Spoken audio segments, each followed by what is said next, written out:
Hello, my name's Joe Carter, and this is EPL Weekly, the place to be on Sundays for a proper debrief of the EPL game week. Like and subscribe to this channel so you never miss a live stream. This week's headlines: Man United and Liverpool play out a drab 0-0 at Anfield. Ndombele sinks Sheffield.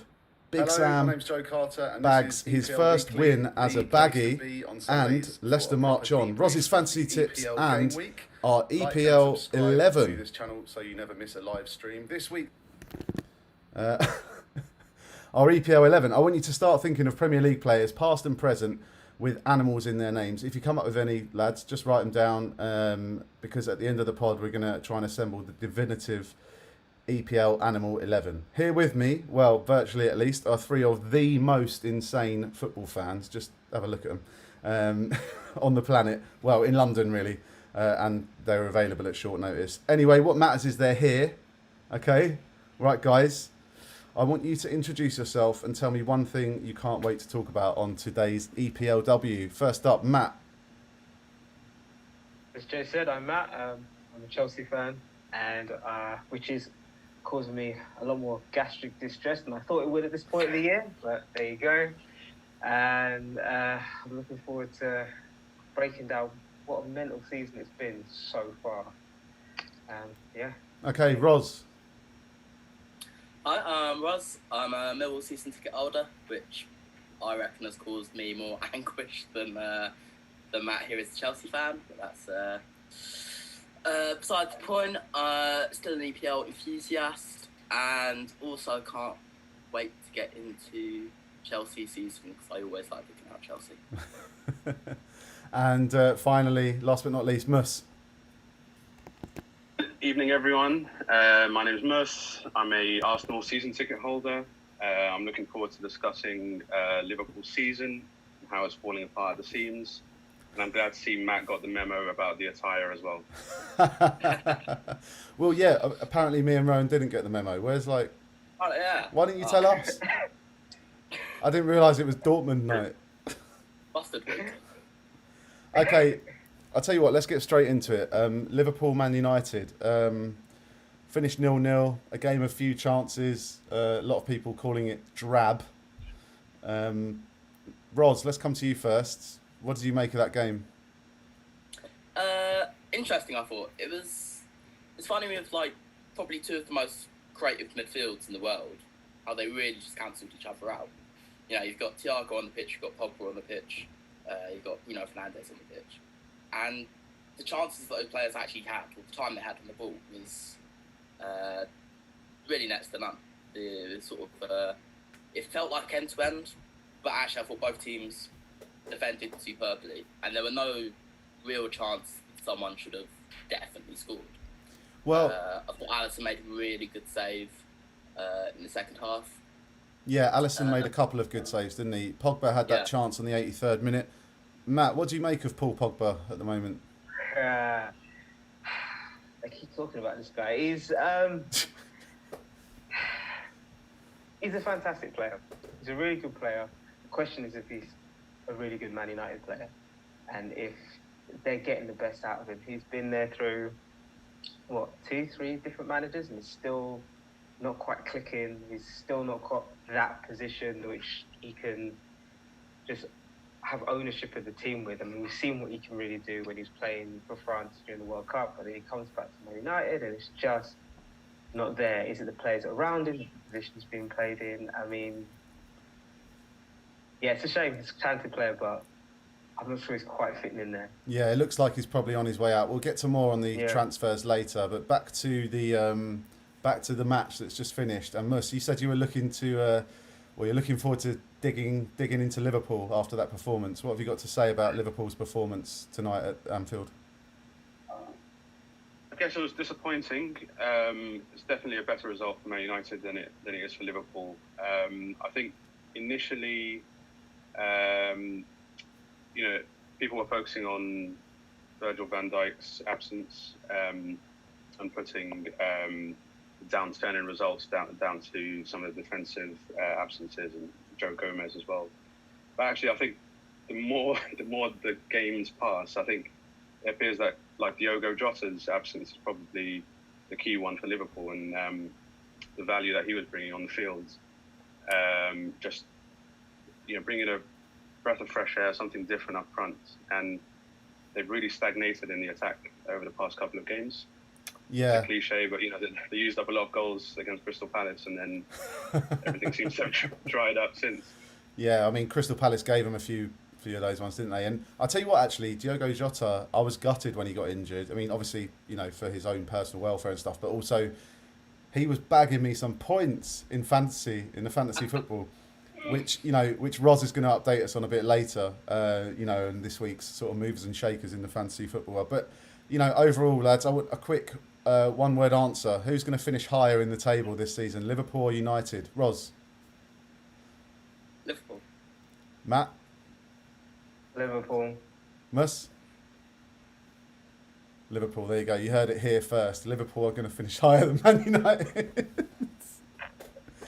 Absolutely nailed on, surely.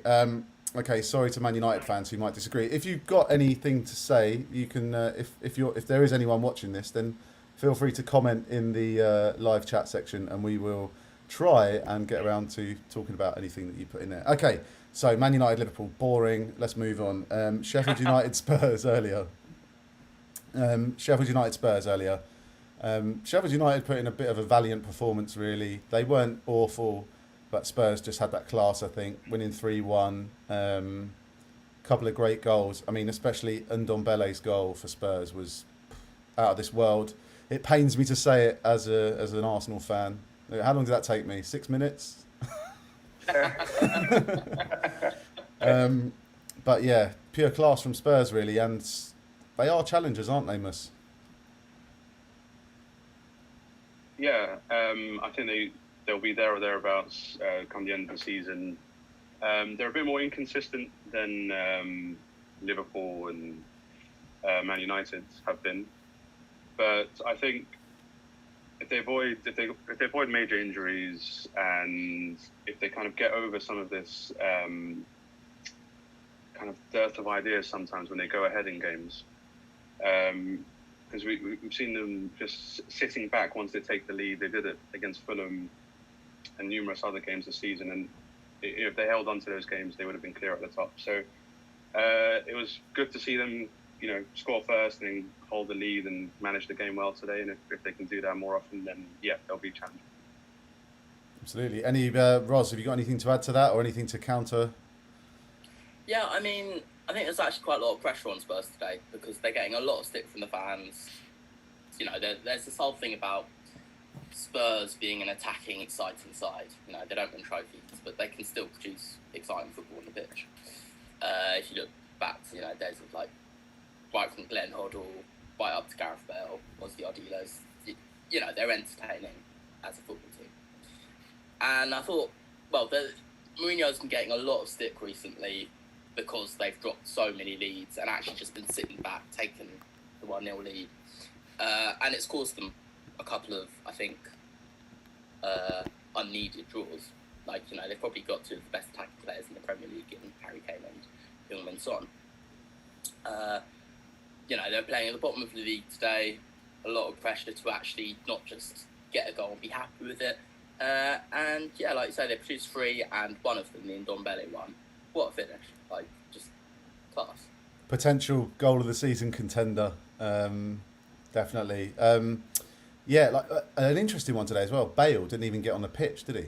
I don't. Did he? I can't remember actually. I don't think I didn't see him. Well, the point is, if Bale's not playing against Sheffield United, he's not exactly pulled up. He's not exactly pulling up trees like Matt. I mean, what do you think of the Bale situation? They've got an option to extend the loan for another year, haven't they? But it looks like they might not. They might send him packing back to Hala Madrid. It's always a risk going back anyway. I mean, Mourinho going back to Chelsea worked and then didn't work quite as well.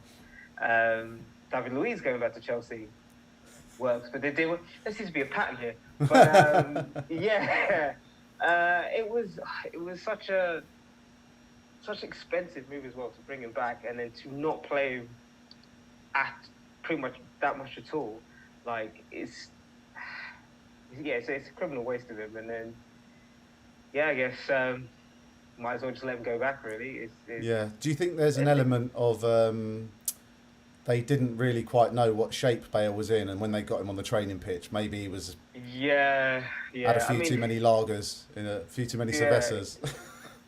It's not classic Bale. It's not Bale in his heyday. We're talking he's getting on now. But he's a player that should be in his heyday. He spent 2 years doing nothing. This is true. Yeah, he shouldn't have too much to work off to get back out there, but maybe also breaking into a team that's quite. Mourinho likes his teams to play a certain way, and he likes to know who he can rely on. You have to be on it to break in, and if there's no gaps in that team, you just got to sit it out.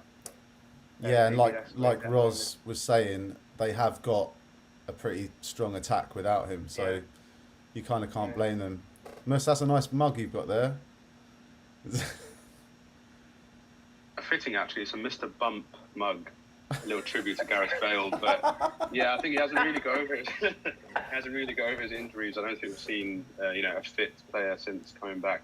And it will probably make the case stronger for bringing Dele Alli back into the fold. But I think there's no rhyme or reason really why he's being kind of left out in the cold. Dele Alli might come up in our transfer chat a bit later, I feel.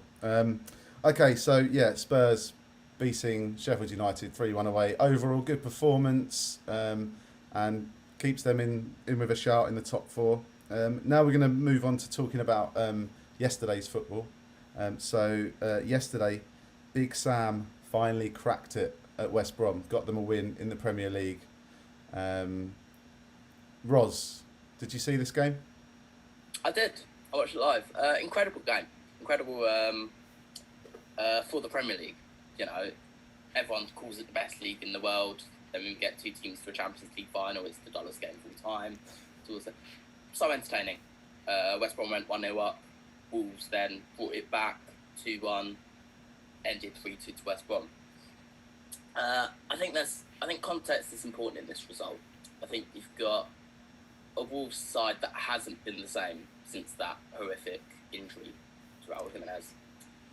They've also lost Diego Jota, who we were talking about earlier, to Liverpool. So this isn't the same Wolves side. They're definitely going through a rough patch. What I was most impressed with actually was the mentality of the West Brom players. They've had a terrible start to the season. They've lost a manager that they were with for a long time. I think it's actually quite well liked by the players. They all Slaven Bilic. They're really kind of. You can tell that he's a popular figure in the game, Slaven Bilic. And I watched actually a Sam Johnson interview just after. I think they got a point against the bigger side. I can't remember. It was a good result for West Brom. It was Bilic's last game. Was it Man City? Yeah, it was Man City away. They got a point there, and then it was literally straight after the game he was booted out. But he was praising Bilic, Sam Johnson, in his interview. You could tell that he was like a popular figure. So actually for the players to go through that, get a new man in who has an entirely different approach to football. Yeah. I think they've gone through a lot, and I was really impressed with the mentality of the West Brom players. They defended like heroes at times. Romain Sawyers was superb, I thought. With Big Sam and West Brom, and they're kind of staying up. Challenge as well. I think it's up to the firepower. You know, Big Sam can organise a defence out of anyone. He could probably make us like a title challenging top to full defence. Steady on. Speak for yourself. Speak for yourself. He's a good organiser of teams. Yeah. But it's whether they have the firepower, whether they have enough up front to actually produce the goods. I think initially, when the announcement was made that Big Sam was going to be West Brom manager, everyone was like, right, they're safe, they're going to be staying up. And then his first few games, a bit shaky. I mean, Matt, are you looking forward to seeing Big Sam back in the EPL? He's as long as I've been alive, he's been like he's been like one of the pillars of the Premier League, isn't he? He's been bouncing around from team to team to team. Keeping teams afloat. Like You're saying they're Keeping looking him- like they're about to go. Keeping himself afloat as well at the same time. Yeah, you know, that's don't think badly of himself. But yeah, he's good. He's, whether you like him or not, he comes in and keeps these teams ticking over with maybe not always the best looking football, but when you're facing relegation, you just need the points really. So he could do it, yeah. He can do it. He can turn them around, and then I guess they can build from there. So yeah, with that one finished 3-2. I was going to ask Mus a question about that, but we appear to have lost him. Oh no, he's back. He's back. Mus, just wanted to quickly come to you and say, like, what do you make of that result and Big Sam in general? Great result. I think they'll push on from that, especially if they bring in a few more new players. I feel sorry for Wolves, though. I think as Ross said, they're regenerating.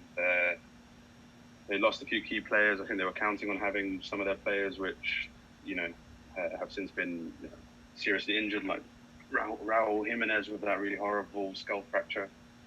So yeah, it's a tough time for them. I mean, their front man Fabio Silva, he's got great potential. He makes he's got great movement, and he creates chances for himself. But I think he only turned 18 in the summer. Not really a senior player just yet. I think he'd only made one appearance for Porto before they signed him. So probably wasn't meant to be, playing as much as he is. So I think it'll take time. It'll be a transitional season for them. But I hope they do well. I like him. Yeah, one last word on Silva. Like he looks a player. But yeah, he was clearly bought with the intent to develop and over the next couple of years. So he's been thrown in at the deep end, as it were. And yeah, having lost Jimenez to the horrific injury at the Emirates, and also Jota going to Liverpool, Wolves would do well to get mid-table. It's not. I don't feel like they're in with a shout for Europa League. Can you give me a quick thumbs up, thumbs down? Wolves for the Europa League, up or down? No. Okay. Right. Interesting. Okay. Leicester. Wow. They made light work of Southampton yesterday. I was really impressed with how they played. They beat Southampton 2-0. A Southampton team that aren't rubbish, by any stretch. Southampton have been doing well. They've been challenging top six. But Leicester do look a class above. Mus, have you got anything to say on Leicester and their performance yesterday against Southampton?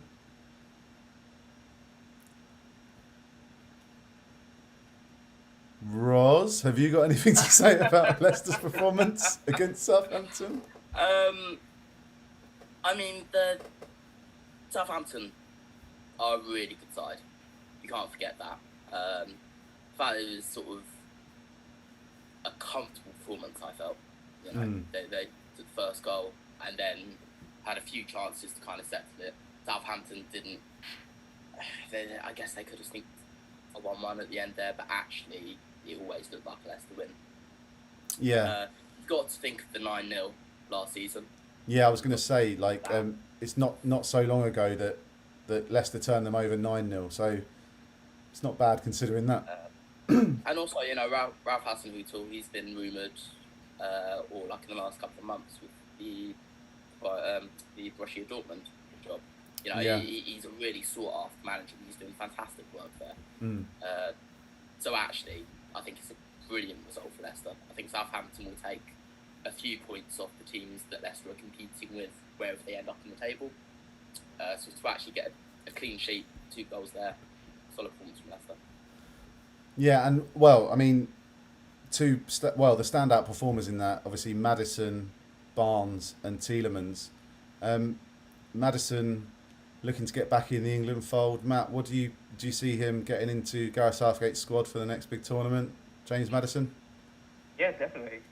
He's a fantastic player, really showing his stuff, and I think it shows Leicester's strength. They have quite a few players that are just really, really strong, really, really solid, really dynamic players that I think they've done quite well to hold on to players like James Maddison, like Yuri Tielemans, like Ashley Barnes, because they're definitely being targeted by big teams. But yeah, James Maddison, Yeah, so Maddison, I reckon personally has a chance for England to get back into that squad. Is what England needs, but he's got competition from a few players.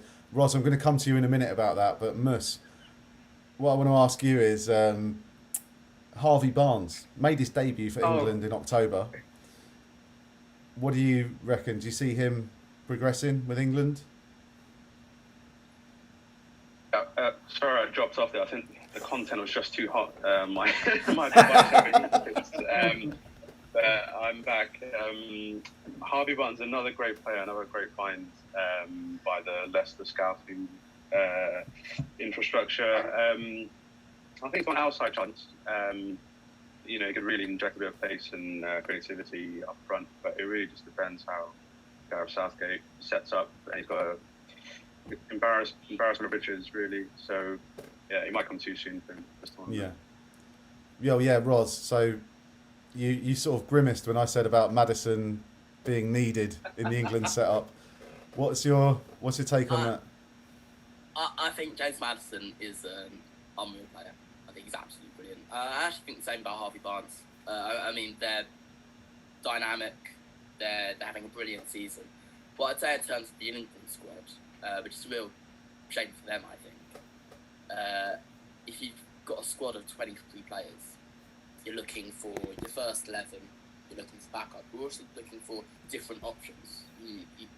If you just get like-for-like players and you find yourselves against the Serbia and then you find yourselves against the Spain, you need different approaches to those two games.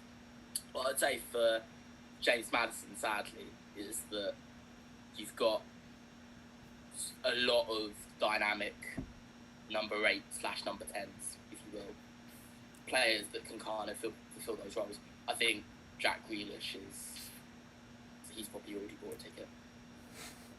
I think that with Harvey Barnes, you've got a lot of options on those wings, and I think that it's really sad for them, actually. I think they're terrific players. I think however good a season they'll have, I think they'll struggle to get on the plane, just because you've got so many other options there. As you said, it's an embarrassment. I like that phrase as well, struggle to get on the plane. Who's on the plane? Who's not on the plane?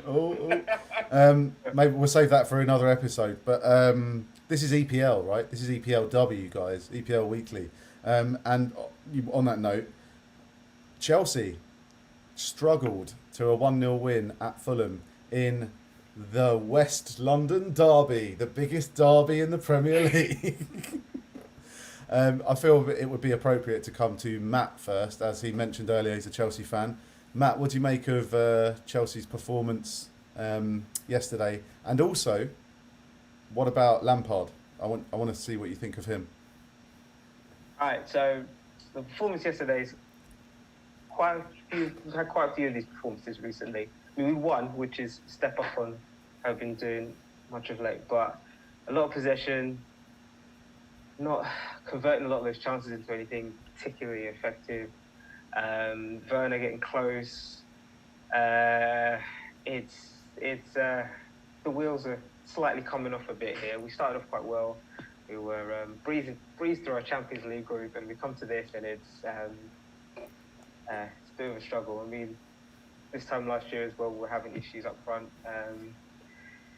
Lampard, I want to keep the faith.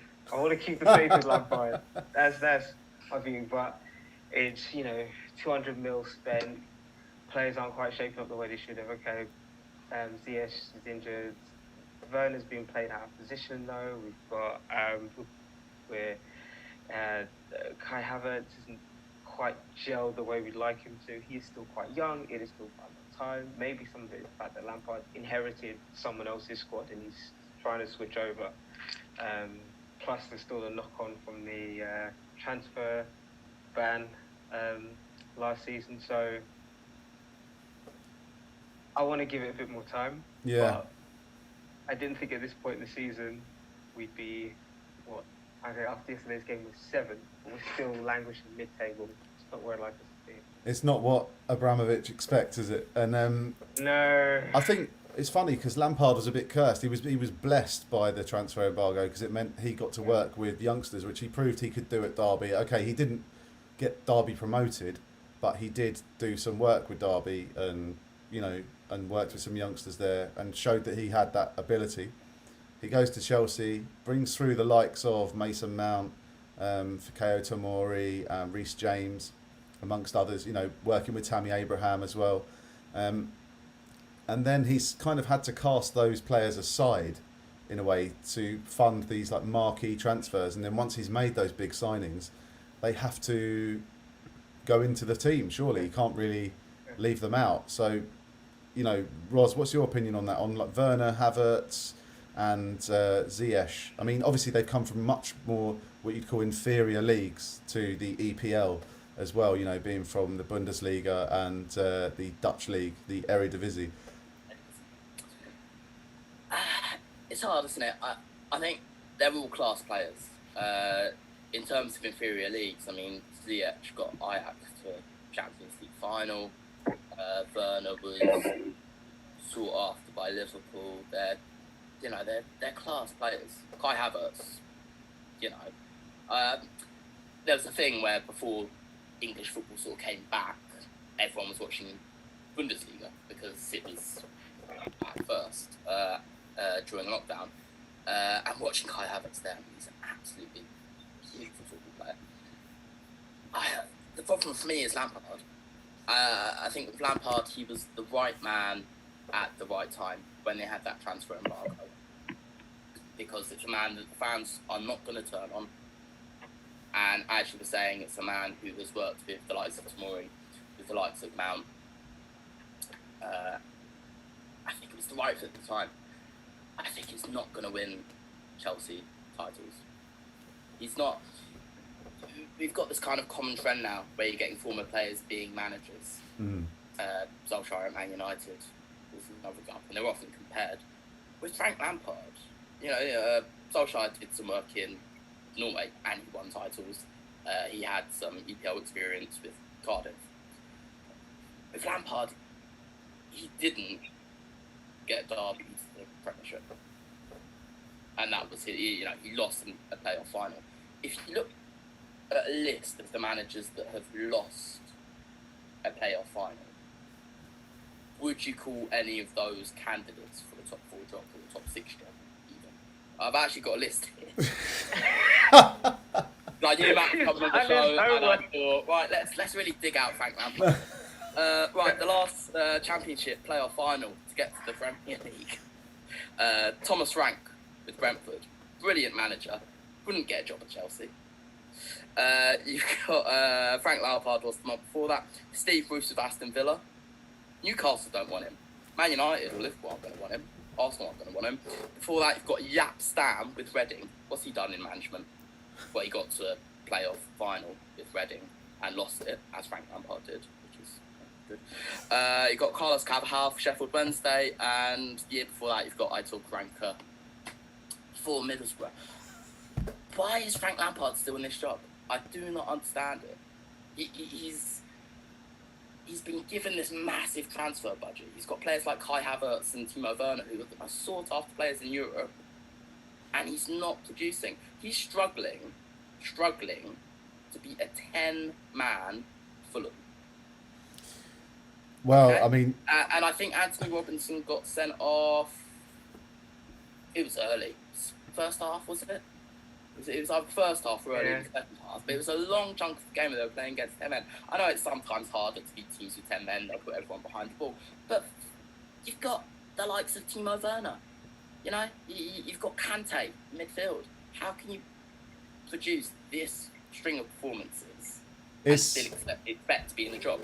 It's hard to disagree with what you're saying, and I feel like you've got another half an hour in you, But the clock is ticking on the Zoom meeting.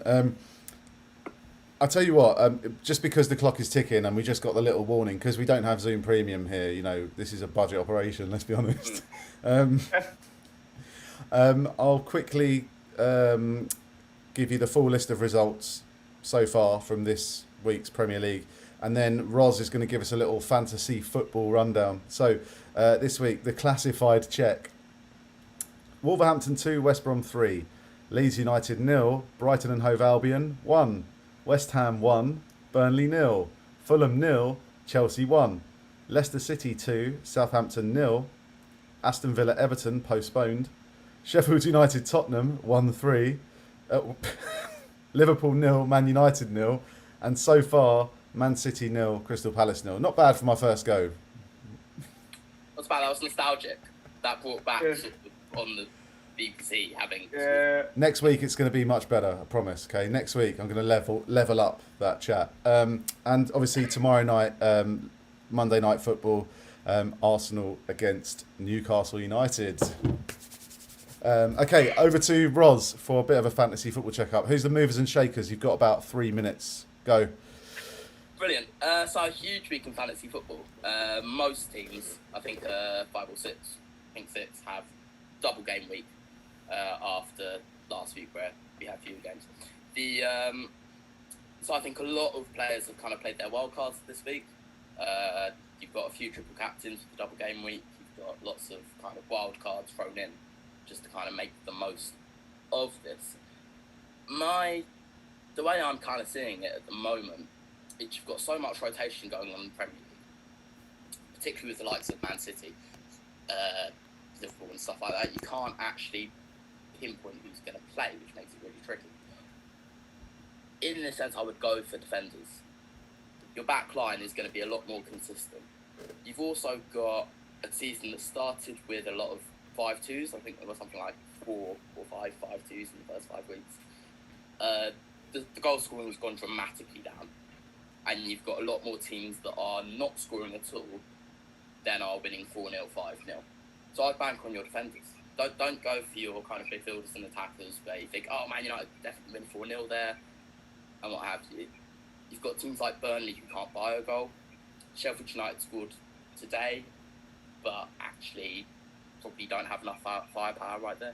We were talking about West Brom earlier, whether they have enough firepower. I would draft in, rather than attackers, the defenders that are going to be playing against those teams. So who's your top 3 defenders for fantasy football then? This week? I'm going to go for... That's a great question. Go out on a limb. I've actually got 3 defenders for you, Joe. I've got 3 left backs that I've noticed recently are getting a lot of time on the ball, have teams that are good for a clean sheet, but will get a lot of time on the ball up in your advanced areas. And those 3 left backs are Kieran Tierney of Arsenal, Reguilon for Spurs, and James Justin for Leicester, who, by the way, revelation of the season. Fair enough. He started playing a few pre-season games for Leicester at the beginning, and then has just been a mainstay in that side, and I think has been absolutely terrific. Fair enough. Thank you very much, Roz, for that weekly fantasy football update. Personally, I'm not doing that great on fantasy football. I've done triple captain for De Bruyne, who hasn't scored against Palace yet, unfortunately. Sorry, Palace fans, if you're watching. Moz, who have you got as your captain this week in fantasy football? Bruno Fernandes, who bagged me a clean sheet today. And but he's got a double game week. I think they've got Fulham next, haven't they? So yeah. Hopefully he'll do something. And Mus, who have you got as your...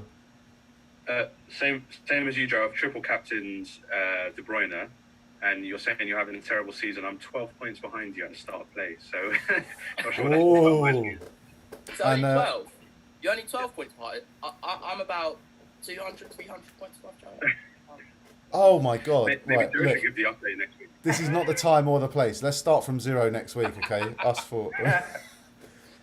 Matt, how's your fantasy team doing this year? I do not have a fantasy team this year. I am at the moment. Fair enough. Okay, we've literally got about 4 or 5 minutes left, so we're going to have a very, very brief transfer chat. I'm going to put one transfer question to each of you, and I want a really quick answer, and then we've got to do our animal 11. Okay, so Matt, Juventus lining up a move for Paul Pogba in the summer. Apparently, they believe Man United will have to lower their price though. you touched on Pogba earlier, so I'm going to throw this one to you. Keeps going back and forth, doesn't he? He can't just like stay in one place. Yeah, I mean that kind of makes sense. I think there's some talk about PSG potentially being interested as well, but I think it's one of those big teams that his agent Raiola wants him to go to. So that sounds like a pretty good option. Cool. That's where the money is, isn't it? I guess.